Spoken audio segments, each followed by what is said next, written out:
So install na natin yung ating boom and bar mount. Ito yung balik clamp. Ito yung handle para doon sa seat post. So sa order naman kasama itong Allen key. So yun, saka itong mga bolts. So kailangan install muna itong clamp.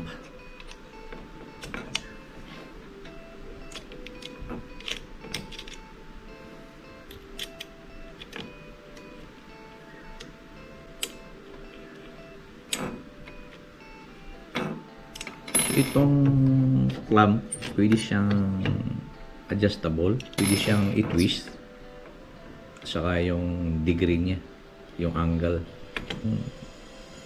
Dito nyo ikakabit yung camera na full ball joint mount.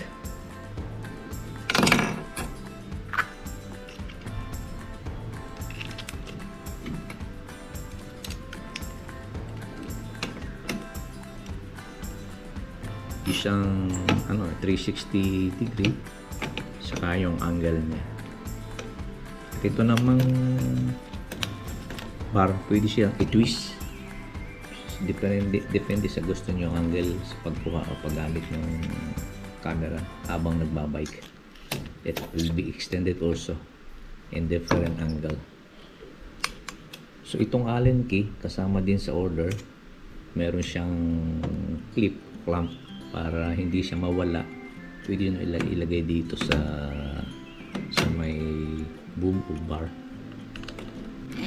So habang nagbabike, pwede nyo siyang dalhin. Pwede nakatas dito.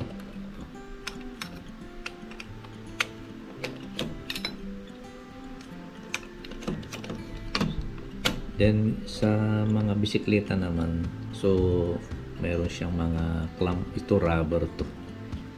So depende sa size nung bisikleta ng anak na bar.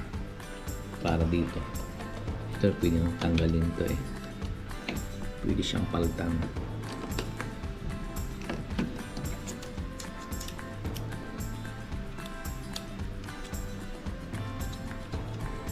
Kung maliit yung handlebar ng inyong bike, ito siya. Pwede, ito natatanggal to eh.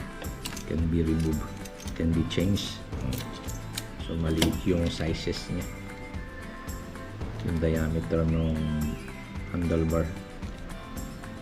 So let's go, we try.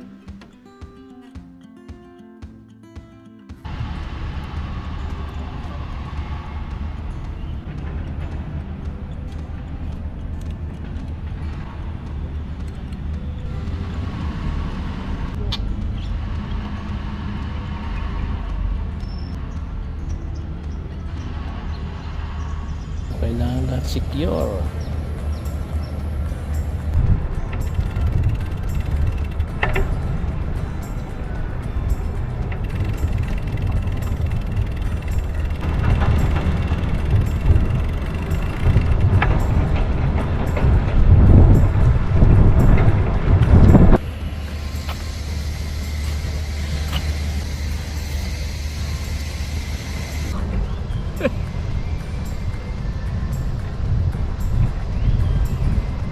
Ito yung harap, kaya lang nagsishake siya eh, umuuga eh.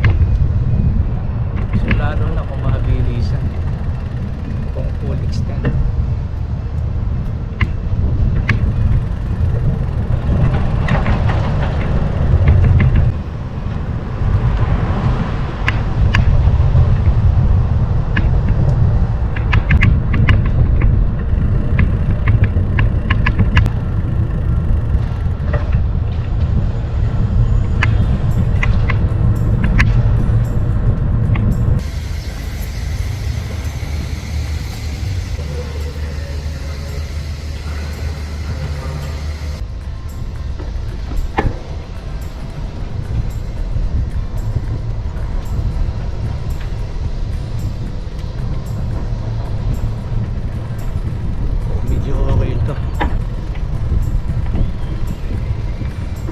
Ganito na lang ang best setup na sa harap.